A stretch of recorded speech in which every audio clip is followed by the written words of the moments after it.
As the coronavirus pandemic unfolds, a COVID-19 immunity passport has been mooted as a way to enable individuals to return back to their work.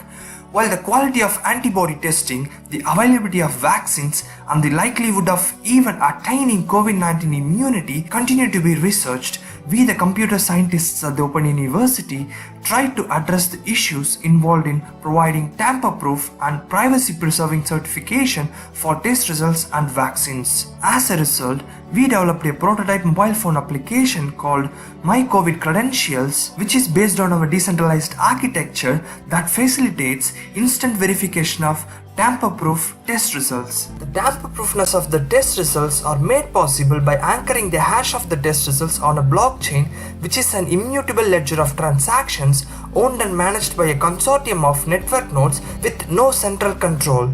To demonstrate the functionalities of our app, we have installed the app on both Android as well as iOS devices. Please note that these devices are actual physical devices and the interfaces you see on the screen are actually the screen recording from those mobile phones. On the left we have an Android phone and on the right we have an iPhone. So let's open the app on both the phones. We're going to use the Android phone to demonstrate the functionalities of issuer and the verifier, and we're going to use the iPhone to demonstrate the functionalities of a holder. When the issuer role is clicked on the Android phone, you can see that the issuer can either log in or sign up for the first time. When they try to sign up for the first time, they have to enter the branch name, the branch ID, email ID and a password. Once they successfully register, they can straight away sign in. So I'm going to enter all the details now. Once I enter all the details, just have to click login. Now this is the interface an issuer will see, and on the left we have a menu which shows all the functionalities that an issuer can do, and on the main screen we have the core functionalities which lets the issuer to scan the ID and then issue the certificate. On the right side, let's log in as a holder. When you try to log in as a holder, you can either sign up or log in if you have the credentials already. So when you try to sign up, you just have to enter your full name, your email ID, your password and your ID URL from your SolidPod. Once you enter all the necessary information, you just have to click register. Once you click register, you will be registered and then you can straight away sign into this app as a holder. I'm going to enter all the holder credentials which I created before. So once I enter all the credentials, I just have to log in.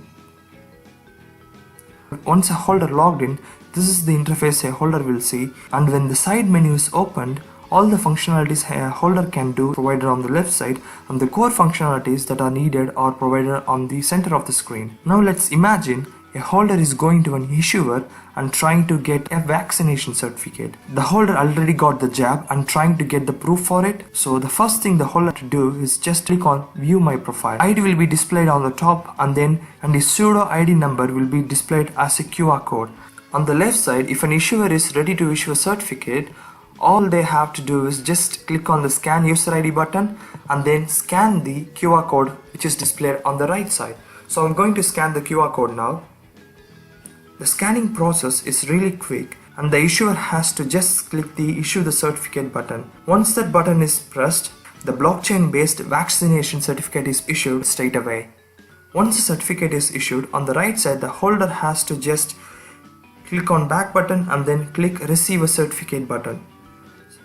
Once this button is pressed, the holder has an option to scan the certificate and then save it locally or to a SolidPod.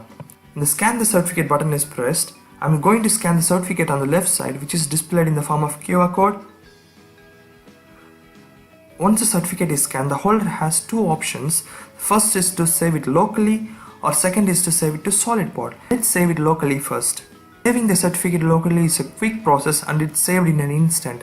If the holder wishes to save the certificate to the SolidPod, you just have to click Save it to SolidPod.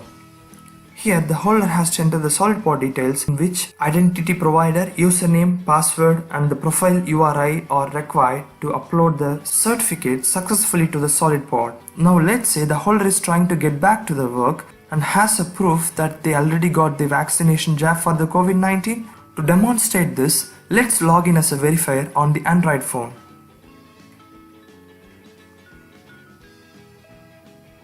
For the verifier, there is no login required as anyone can verify anyone's certificate.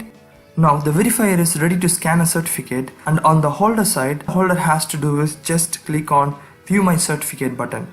Once this button is pressed, the certificate which is saved locally will be displayed in the form of QR code, and the verifier just has to click on Scan button. And now I'm going to scan that QR code. Now on the verifier side, the certificate is successfully scanned, and all the verifier has to do is just click on Verify button. If that certificate is valid, then this message is displayed. The certificate is verified and is valid. If the certificate is not valid, then it will of course throws an error message. And that's it. This is the basic workflow of our My COVID Credentials app. If you want to know more about our work, check our website www.blockchain.open.ac.uk, and if you have any queries or are willing to collaborate with us, please contact Professor John Domain, who is the Director of the Knowledge Media Institute, the Open University. Thank you.